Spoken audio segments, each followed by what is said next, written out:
кумадир, дай-ка мне такой план совпомнение, такой план совпомнение, точь-мочь, кумадир, вспомнение, вишке кума, кумадир.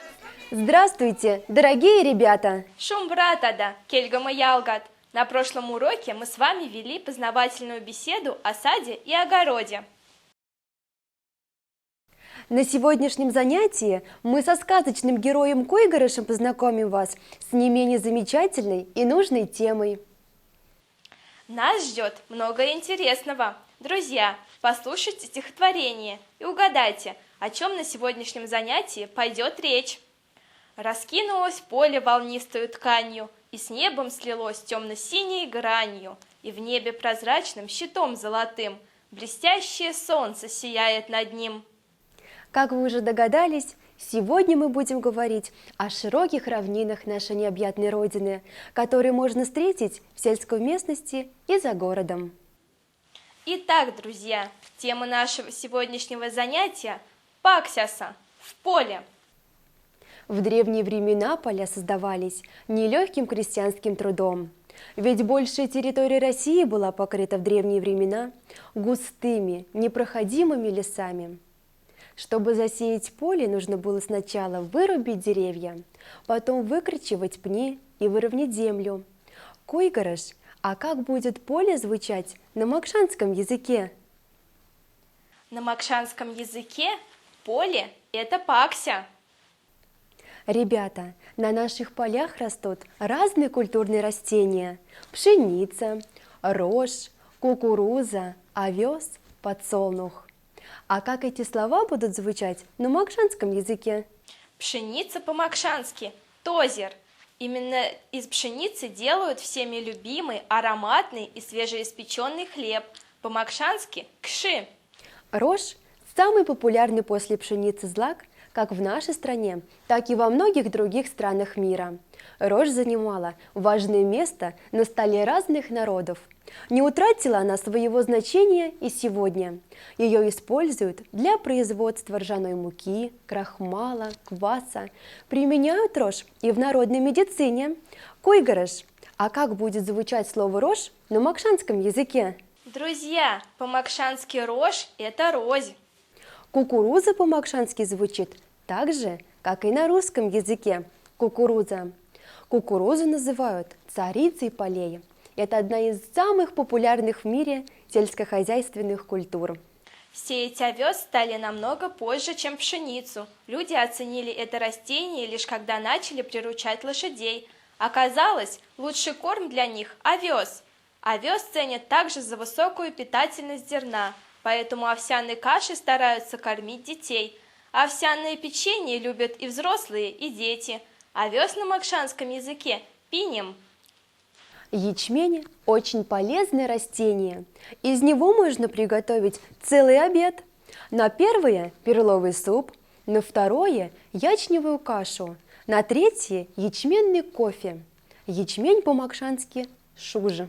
Друзья, на полях нашей необъятной Родины растут и подсолнухи. По-макшански – шинжарыма. Цветы подсолнечника всегда обращены к солнцу при любой погоде. Не случайно подсолнух стал символом солнца, радости и оптимизма, а также верности и достоинства. Ребята, чтобы лучше запомнились названия полевых культур на макшанском языке, мы сейчас еще раз с вами их повторим. Койгорыш, помогай нам! Конечно, друзья, повторяйте за мной. Тозер – пшеница, розь – рожь, кукуруза – кукуруза, пинем – овес, шуж – ячмень, шинжарыма – подсолнух. Все правильно, ребята, какие вы молодцы! Кроме растений в поле обитают разные животные. Полевые животные по-макшански – пактянь-ракшат. Здесь можно встретить как крупных животных, так и совсем мелких. Но больше всего на полях обитают разные виды грызунов. Первое место среди обитателей полей занимает полевая мышь, по-макшански паксянь-шейр. Обитают полевые грызуны большими стаями и выкапывают норки рядом с полями или прямо на их площади. В зимнее время грызуны не покидают полей, все запасы они делают летом, стаскивая злаковые культуры к своим норкам. Ребята, следующее животное завораживает своей внешностью. Ласка по-макшански – чомбалкс. Трудно представить, что такое маленькое и милое создание, как ласка, является бесстрашным и ловким хищником, причем самым миниатюрным во всем мире.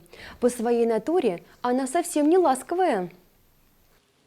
Наиболее распространенный обитатель полей, встречающийся практически на всех полях, земляная крыса, по-макшански модань-крса. Обнаружить ее очень сложно, так как большую часть времени проводит в норе.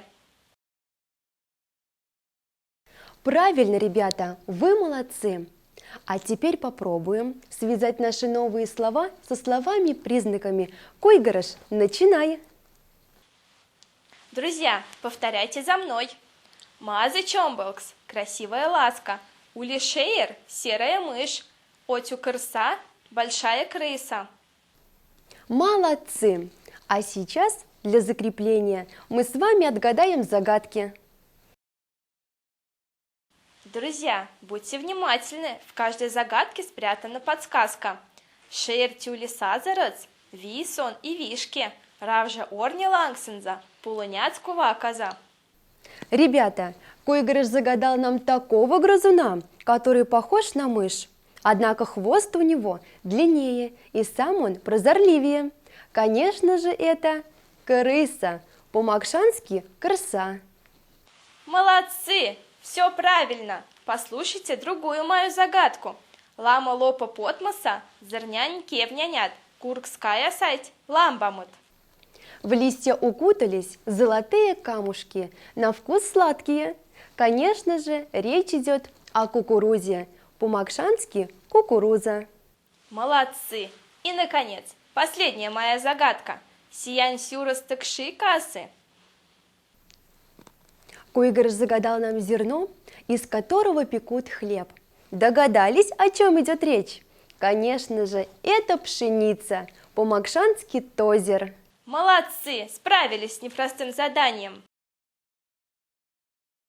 Итак, ребята, наш урок на этом завершен.